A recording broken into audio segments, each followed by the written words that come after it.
Assalamu alaikum, hürmetli qarindoshlar. Bugungi programmamizga hoş geldinglar. Bu yangi kanalimiz qurilgandan bu yangi tunji programmamiz. Bu kanalımızın ismini Sutuq Buğra namida qildik. İnşallah bu yangi kanalımızda yangicha bir tartibli sistemli programmalarni ta'sis qilishni o'ylashdik. Shuning bilan birga ekranning sifati, süzüklüğü, texnik jihatdagi ortiqchiligi, shunga bilan birga programmalarımızdan yeni bir şekilde yeni mazmunlar bilan qarindoshlarımizga taqdim qilishni o'ylashyapmiz. İnşallah Cenab-ı bu o'y nishonlarimizga maqsadlarimizga yetkazgili nasib qilsin. Yanıla her bir shu qarindoshlarımizning burunqi kanalimizni shunday yaxshi qo'llab berganga o'xshash bu kanalimizni ham yaqindan qo'llab qo'yatilishni so'raymiz. O kanalımız tang mas qadamda mangadi. Lekin bu kanalımız farklı holatda sistemli şekilde mangmoqchi inshaalloh. Shunga bilan birga bugungi tunji programmamizda Eron bilan Xitoyning hamkorligi nomida degan temada to'xtalamiz. 2020 yili 7-oyning 14-kuni Amerikadan Pochta Gazeti'de bir xabar chiqdi.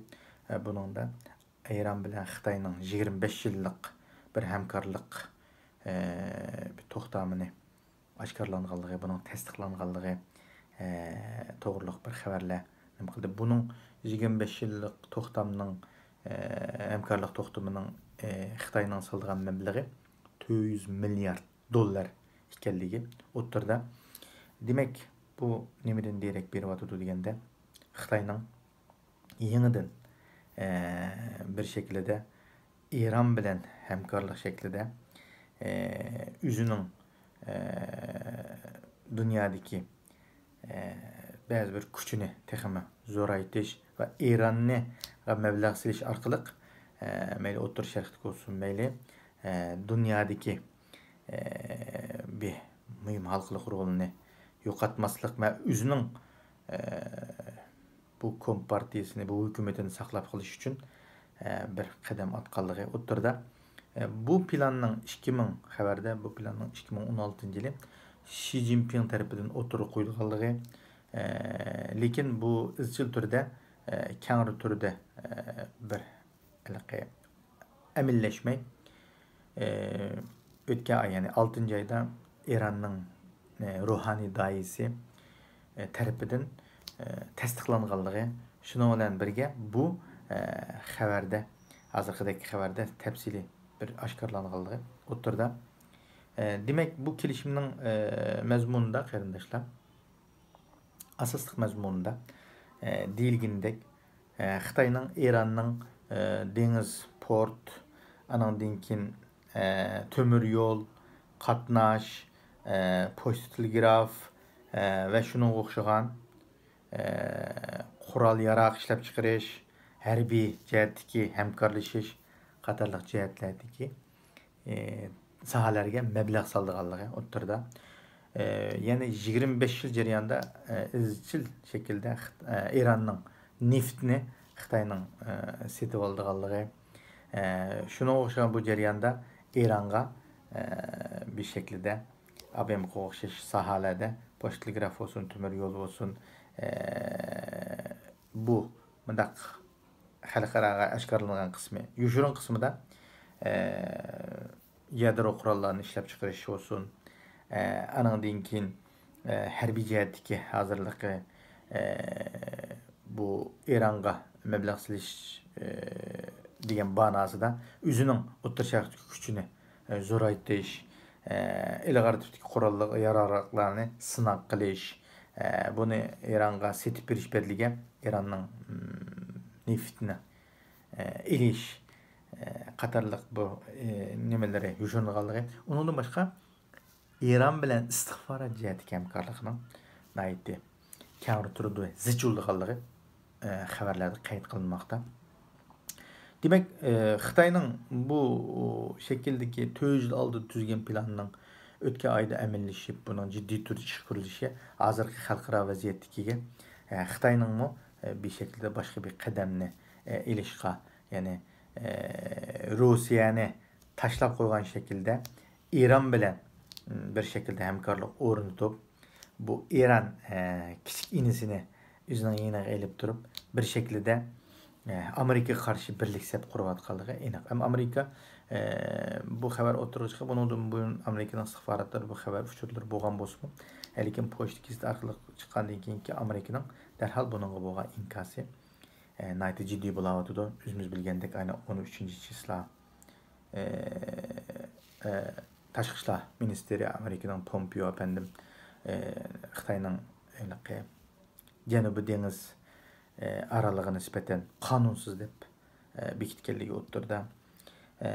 Demek Janubiy dengizdagi aralning Xitoyning sun'iy aral barpo qilganligi, uni kengaytganligi, u yerga harbiy hozirlik, aeroplan porti va qurollar askari qatorliq degandek narsalarni barpo qilganligi dengizning Janubiy dengizning atrofidagi o'lkalarga, davlatlarga tahdid bo'lganligi hamda u kanalni qamal qilgan rezil suikastning bağlığı ayanti.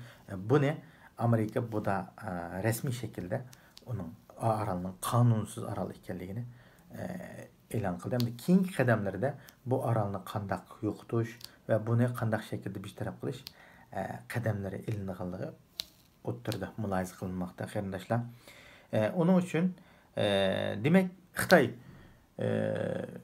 hemimiz bilgandek 2018 yılında başlap Soğudi uruşu şeklinde bir neslinin oturuq çıkıp bir şekilde bu ceza yürgüzgenliği Soğudi cihetdeki Soğudi cihinin terakki kılıp bugünkü siyasi cihette bir kengiş bir ağalığı Xitayning meyli iqtisadi cihetdeki veyranchilik olsun ko'rayotganimizdek meyli siyasi cihetdeki xalqaro vaziyatdagi bu virusun tarqısı sebeplik bütün xalqaranın nefretiga qarshilik uchraganligi, dünyada hemimiz bilgandek aynen 500 mingdan artıq insanның ölüşüge sebepçi olgan bir virusni tarqatıvatqanligi. Mana bugungi kunda mo Xitoyning bu virusunun mana O'rta Osiyo ve başka dünyanın yerlerde qaytadan ikinci davalg'ush şeklinde yeyilayotganligi o'tirdi qarindoshlar. Onun için dünya Xitoyning rezilligini, Xitoyning çoğu qara niyetini bilgen bo'ldi. Bunun için çok kadem elip aynen bütün nimedeki Xitoydagi çoğun şirketler asta o'zining davlatiga va boshqa davlatlarga çoğu sanat bazılarını başka yutkavatqanligi aniq qarindoshlar. Xitoyning mana bu suv afati, kelkun afati bilan Allohning yardım bilen Xitaylarning çoğu halaketinin tezleşiyotganligini ko'ryapmiz. Bunun o'xshagan şekilde Xitayning iqtisodining chekinishi bilan Xitayning bu o'zining ishlab chiqarish olsun, ishsizlik olsun, nurg'un qiyinchiliklarga duch kelayotganligi o'tirdi.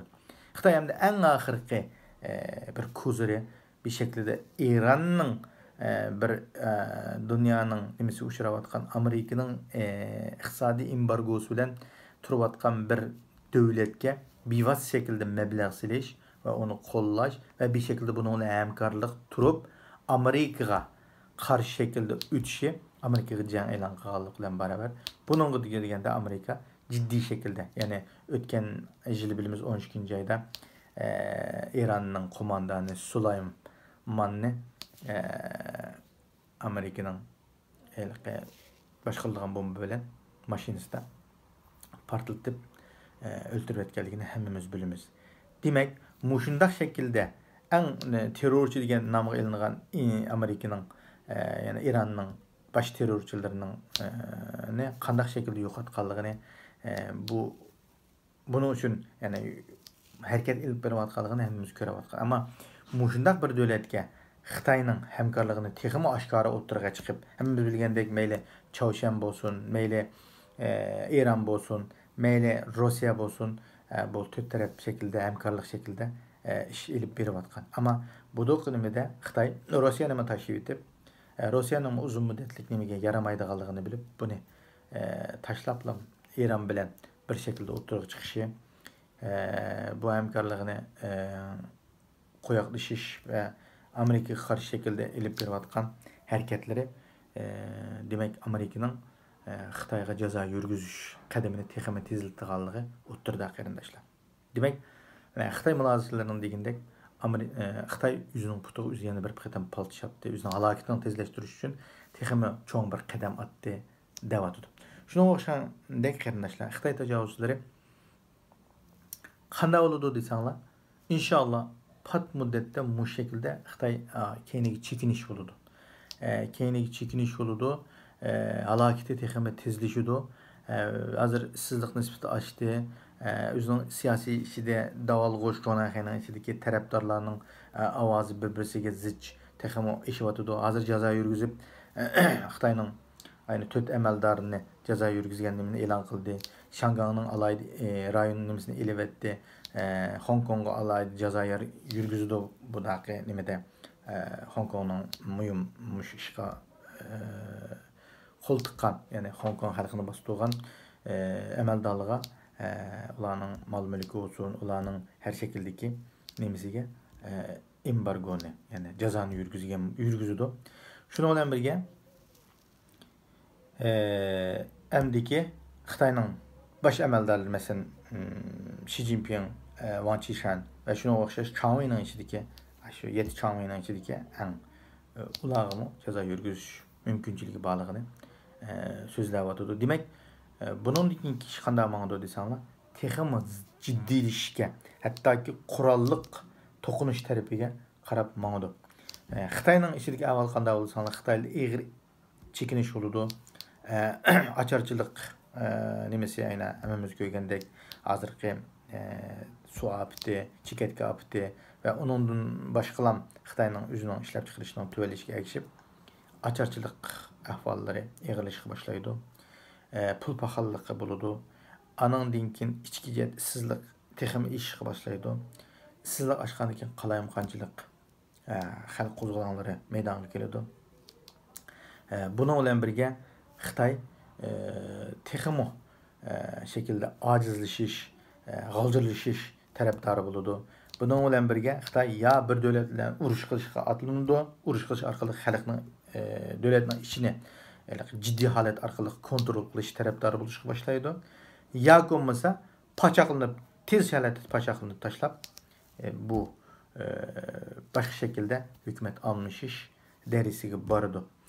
Bu ikki yo'l var Xitoyga. Birisi butun ya'ni bekiniblam, ikki jihatdan ish darvozani taqablam, o'zining xalqiga qattiq qo'llik qiliblam, o'zlari degandek mayli o't çöp yemdi, mayli tasmasını yemdi, nimisi yap bir şekilde ciddi halet arkalık özünün ömrünü, yani hakimiyetini davamlaştırışqa mecbur olundu bu birisi. Bu mu uzak olmaydı ama bir mezgil tırışıp bakıdı. Yani birisi ciddi haletler taşqi cihetki besim bilen, embargo bilen Xitoy iştik şekilde işki cihetin parçalanışqa, hakimiyet almışqa baradı. Bu işki yolu var Xitoyning. Hem ikili yolu hakimiyet almışqa apırdı.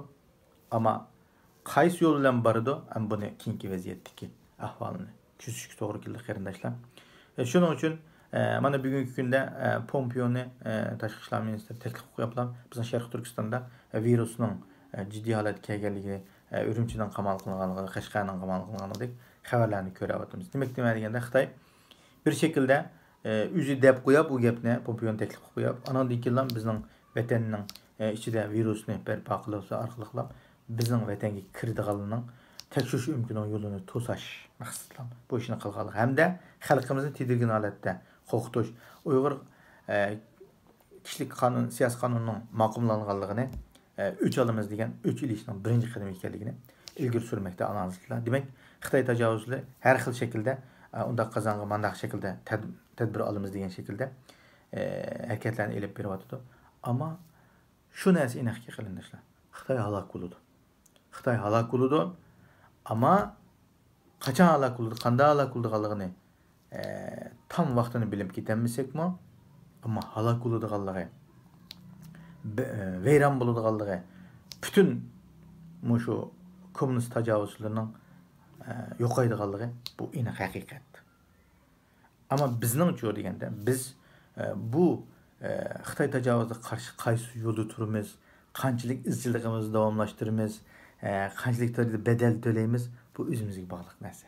Şunun üçün hemmemiz her şekilde ümidvarlık bilen birge özümüzün düşken imkaniyetimizge yarışa əmeli hareket bilen nimemizni davamlaştırışımızı, hareketimizni, karşılık hareketimizni davamlaştırışımızı bir şekilde ittifaklaşıp, her şekilde hemkarlaşıp dünyanın her qaysı yerlerindeki qarindaşlarımızdan kolunu tutuşup Xitay təcavüzçülərinin halaketini tezleştiriş üçün həss qoşuşunu ümid qılmam. Həmin Cenab-ı Allah'a təşəkkür. Selamun aleyküm ve rahmetullah.